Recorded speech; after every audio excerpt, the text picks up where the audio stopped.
हमारे साथ हैं आरजेडी के नेता सुधाकर सिंह। बिहार में अभी हेलीकॉप्टर खरीदने की चर्चा काफ़ी तेज है। हर राजनीतिक गलियारों में इसकी चर्चा हो रही है। विपक्ष तो क्या, आरजेडी के नेता ही इस बात को लेकर के चर्चा कर रहे हैं। सर, क्या लग रहा है नीतीश कुमार का यह हेलीकॉप्टर खरीदने वाला जो उनका प्लान है कहाँ तक सही है? हेलीकॉप्टर और जहाज राजकाज को चलाने के लिए ज़रूरत लंबे समय से महसूस किया जाता रहा है। पूरे देश में हर राज्यों में, छोटे राज्य हों चाहे बड़े राज्य हों, लेकिन ज़रूरत जहाज और जो हेलीकॉप्टर होते हैं उसकी कैपेसिटी होती है, छोटा और बड़ा। जितना मेरा राज्य है उस हिसाब से बहुत 25-30 करोड़ का हेलीकॉप्टर और 20-25 करोड़ का हवाई जहाज पर्याप्त है। 50 करोड़ रुपए से ये काम हो सकता। और इससे पहले भी बिहार का काम चल रहा। सरकार का कहना है कि वो पुराने हो गए हैं और तकनीकी रूप से वो आज सक्षम नहीं है। ठीक है, सुरक्षा कारणों से मुख्यमंत्री के लिए हेलीकॉप्टर और जहाज ज़रूरत है चलने के लिए, यात्रा के लिए। लेकिन ये 350 करोड़ उस राज्य में, जो राज्य गरीब है, जिसका मुखिया राज्य का मुख्यमंत्री खुद ही कटोरा लेके रोज़ दिल्ली जाता हो विशेष राज्य का दर्जा के लिए। कौन इस राज्य को विशेष राज्य का दर्जा देगा जिस राज्य का मुख्यमंत्री 350 करोड़ के हेलीकॉप्टर और जहाज पे चढ़ता हो? उसके तर्क तो बेमानी हो जाते हैं ना। जिस राज्य में किसानों को फर्टिलाइज़र नहीं मिल रहा, जिस राज्य के किसानों का धान नहीं खरीद हो रहा, जिस राज्य में मंडियां नहीं है, उस राज्य का मुख्यमंत्री 350 करोड़ का हेलीकॉप्टर और हवाई जहाज पे चलेगा। इससे दुर्भाग्यपूर्ण परिस्थिति नहीं पैदा हो गया और लोकतंत्र लोक लिहाज से चलता है? यह तो बेशर्मी की पराकाष्ठा है। ऐसा लग रहा है कि क्या मुख्यमंत्री नीतीश कुमार अब बिहार के जनता के लिए कम अपने पार्टी और अपने कार्यालय को विस्तार करने के लिए ज़्यादा राजनीति कर रहे हैं? ऐसा तो उनके विपक्ष के लोग, भारतीय जनता पार्टी के लोग भी करते हैं। भारतीय जनता पार्टी को चिंता होगी ही कि नीतीश कुमार और महागठबंधन का विस्तार होगा तो उनका जनाधार सिकुड़ जाएगा, उनकी सीटें घट जाएंगी। वह राजनीतिक ईर्ष्या में इस बात को बोल रहे हैं। अदरवाइज 17 साल तो इसी सरकार में थे। नीतीश कुमार को कंधे पर घूम रहे, आगे बढ़ा रहे थे। अब नीतीश कुमार उनको बाहर कर दिए हैं सत्ता से, तो आज दुखी होकर विधवा विलाप कर रहे हैं, प्रलाप कर रहे हैं, अनर्गल प्रलाप कर रहे हैं लोग। उनके तो प्रधानमंत्री भाजपा के तो 8,000 करोड़ वाली पे चढ़ रहे हैं।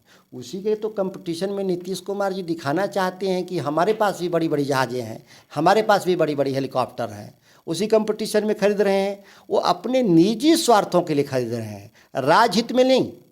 राजहित कहता है कि जितनी चादर उतना ही पैर फैलाइए। चादर हमारी छोटी है तो पैर हम बाहर नहीं निकालेंगे। ये जो 50 करोड़ में हेलीकॉप्टर और जहाज मिल जाएगा दोनों मिलाकर, उसको 350 करोड़ रुपये का कोई औचित्य नहीं है। नीतीश कुमार का जो पार्टी का कार्यालय है, चर्चा में यह भी आता है कि गरीबों के घर पर बुलडोजर चलवा देते हैं, लेकिन अतिक्रमण करके वह कार्यालय का विस्तार किए हैं। सरकारी ज़मीन पर रोड आता था, उनका कार्यालय रोड पर था। जो जनता दलियों का जो मुख्यालय है वह 8 एमएलए फ्लैटों को मिला करके बना दिया गया। वहाँ तक तो चलिए, लेकिन जो नक्शे में जो रोड था उस रोड को कब्जा कर करके उस पर हॉल बना लिया गया, सभागार बना लिया गया। और ये सरकार के लोग रोज़ गरीबों का पटना में घर ढहाते हैं। रेलवे के किनारे, सड़कों के किनारे, नाले के किनारे गरीब लोग बसे हुए हैं। इस ठंड के मौसम में बुलडोजर घूम रहा है, नीतीश कुमार का घर घर रहा है। इससे दुर्भाग्यपूर्ण क्या स्थिति होगी? जो खुद ही कानून नहीं मानते वो दूसरे को उपदेश देते हैं कि हम कानून का राज स्थापित करेंगे, हम सुशासन कायम करेंगे। जिस समय नीतीश कुमार भारतीय जनता पार्टी के साथ मिलकर सरकार चला रही थी, चर्चा में एक बात यह भी आई थी कि राष्ट्रीय जनता दल के कार्यालय के सामने जो डिवाइडर था सीधे कार्यालय की तरफ जाती थी, लेकिन इनके सरकार जब बीजेपी के साथ हुई थी तो डिवाइडर बंद करवा दिया गया था और जगदानंद सिंह इस पर काफ़ी आपत्ति भी जताए थे। तो क्या लग रहा है कि वर्तमान समय में भी नीतीश कुमार कहीं न कहीं से अपने कार्यालय और यदि राष्ट्रीय जनता दल के कार्यालय के बीच में कहीं न कहीं से कुछ प्रतिद्वंद्विता की स्थिति को देखते हैं, अपने कार्यालय का विस्तार करते हैं, आरजेडी के कार्यालय को थोड़ा कम तवज्जो दे रहे हैं क्योंकि उनका कार्यालय थोड़ा छोटा है आरजेडी का? हमारा जो राष्ट्रीय जनता दल का कार्यालय है वो हमारे लंबे समय से वो कार्यालय रहा है। पार्टी के विस्तार होने के बाद स्वाभाविक है कि राष्ट्रीय जनता दल का भी कार्यालय की इच्छा थी सबकी कि थोड़ा बड़ा हो जाए, लेकिन वो अभी तक अरेंजमेंट नहीं हो पाया है। वह एक तकनीकी विषय है। सवाल यह है कि जनता दल कानून को तोड़ करके अपने कार्यालय का विस्तार जो नक्शे में रोड है उसको उस रोड पर बना लिया, यह गैर कानूनी काम है। और ये गैर कानूनी काम तब मैं बोला था जब विधानसभा के भीतर, जब मैं विपक्ष में था। मैं उन लोगों में से नहीं हूँ कि सत्ता में रहेंगे तो कुछ दूसरी भाषा बोलेंगे और विपक्ष में रहेंगे तो दूसरी भाषा बोलेंगे।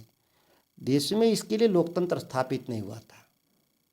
लोगों के हितों के लिए काम करने के लिए काम हुआ था, बना था, और हितों के खिलाफ जो जाएगा उसके खिलाफ मेरा स्टैंड रहेगा। महागठबंधन की सरकार है, जदयू के साथ आरजेडी है। ऐसा नहीं लगता आपको कि राष्ट्रीय जनता दल के वरीय नेता आपसे सवाल कर सकते हैं कि वर्तमान में मिलकर सरकार चला रहे हैं नीतीश कुमार के बारे में आप ऐसा करते हैं? राष्ट्रीय जनता दल तो कभी भी मेरे से सवाल कर सकता है। जिस पार्टी के हम सदस्य हैं, हम साधारण सदस्य हैं उसके, और कभी भी हमारे से पार्टी कोई भी सवाल जवाब कर सकती है।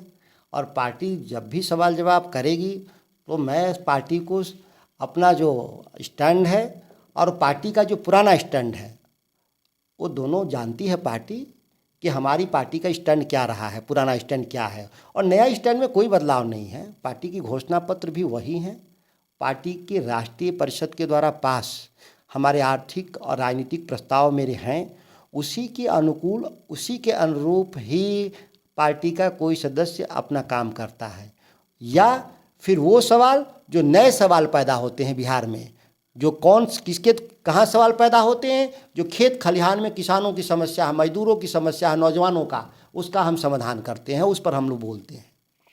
तो साफ तौर पर देख रहे थे कि राष्ट्रीय जनता दल के जो वर्तमान विधायक हैं वह जनता की बात जो कि बड़े नेताओं से, मुख्यमंत्री से नहीं कर पाएंगे, जनता उनसे सीधा उनके तरफ से यह बेबाक बोलते हैं, चाहे वो उनके महागठबंधन के सदस्य के नेता हों, मुख्यमंत्री हों। गलत होता है तो उनको वह इग्नोर नहीं करते हैं। मंत्री पद पर इस्तीफा रहते हुए इन्होंने इस्तीफा दिया है। शायद इनको जनता की बात पहले सुनाई देती है, बाद में राजनीति और बाद में महागठबंधन हो या किसी तरह से सरकार की बात हो। पटना से पंजाब केसरी टीवी के लिए संजीव।